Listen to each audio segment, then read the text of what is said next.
Hai semua, selamat datang ke podcast kami. Terima kasih kerana sudi meluangkan masa mendengarkan episod khas pada hari ini. Betul tu, episod kali ini sangat istimewa kerana kita ingin menghargai dan meraihkan seorang guru yang telah banyak berjasa dalam dunia pendidikan. Ya, bersama kita pada hari ini ialah seorang guru yang baru sahaja bersara, iaitu Madam Ng Chu Lien. Terima kasih Cikgu kerana sudi meluangkan masa bersama kami dalam episod hari ini. Terima kasih kerana menjemput saya. Madam, kami sangat gembira dapat berbual dengan Madam pada hari ini. Sebagai permulaan, mungkin Madam boleh ceritakan bagaimana perjalanan Madam menjadi seorang guru? Boleh. Saya suka bergaul dengan kaum remaja. Jadi saya rasa kalau saya jadi seorang guru, saya boleh membantu mereka dalam pelajaran, membimbing mereka dalam menyelesaikan masalah.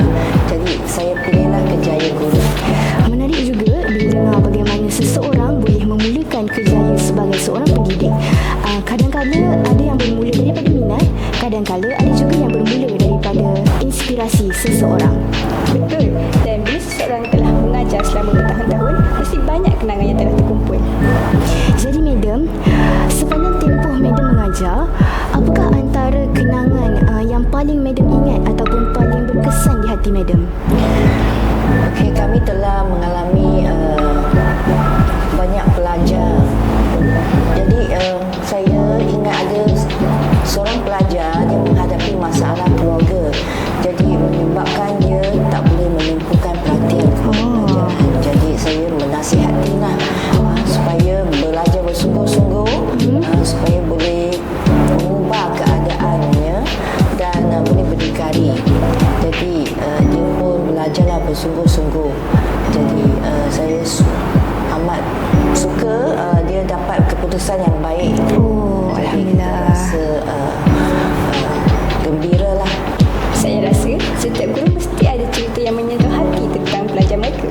Betul tu, kadang-kadang perkara kecil seperti melihat pelajar berjaya pun sudah cukup membanggakan seorang pendidik. Tapi dalam mana-mana kerjaya sekalipun, mesti ada cabaran juga. Jadi kami ingin tahu daripada pengalaman Madam sendiri, apakah antara cabaran terbesar yang pernah Madam hadapi sebagai semasa menjadi seorang guru? Saya telah menjadi guru 30 lebih tahun. Jadi banyak cabaran lah. Dari segi pengajaran, mungkin teknik pengajaran berubah-ubah. Sekarang zaman IT, jadi kita perlu belajarlah menggunakan IT. Betul tu. Untuk menjalani pengajaran. Jadi masalah pelajar pun pelbagai.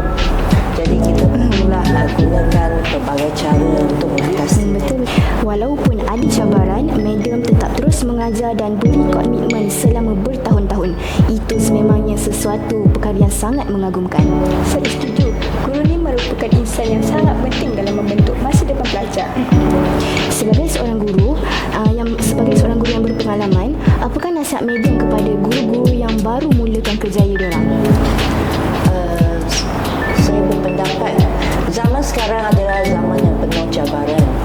Jadi guru baru, guru muda perlu banyak bersabar dalam menghadapi pelajar yang pelbagai ragam dan juga mengikutilah perubahan pendidikan supaya dapat mengajar atau mendidik pelajar dengan sabar dan kesan. Nasihat seperti itu memang sangat berguna terutamanya kepada mereka yang baru sahaja melangkah ke dalam dunia pendidikan. Terima kasih banyak Cikgu Ng Chu Lien kerana sudi berkongsi cerita dan pengalaman bersama kami hari ini. Kami benar-benar menghargai segala jasa dan sumbangan Madam dalam mendidik para pelajar. Kami juga ingin mengucapkan selamat bersara kepada Cikgu. Semoga Cikgu dapat menikmati masa-masa yang indah dan meluangkan masa bersama keluarga. Terima kasih. Dan kepada semua pendengar, jangan lupa bahawa setiap kejayaan kita pada hari ini pasti ada guru yang membimbing kita di sebaliknya. Terima kasih kerana mendengar podcast kami pada hari ini. Jumpa lagi dalam episod seterusnya. Bye.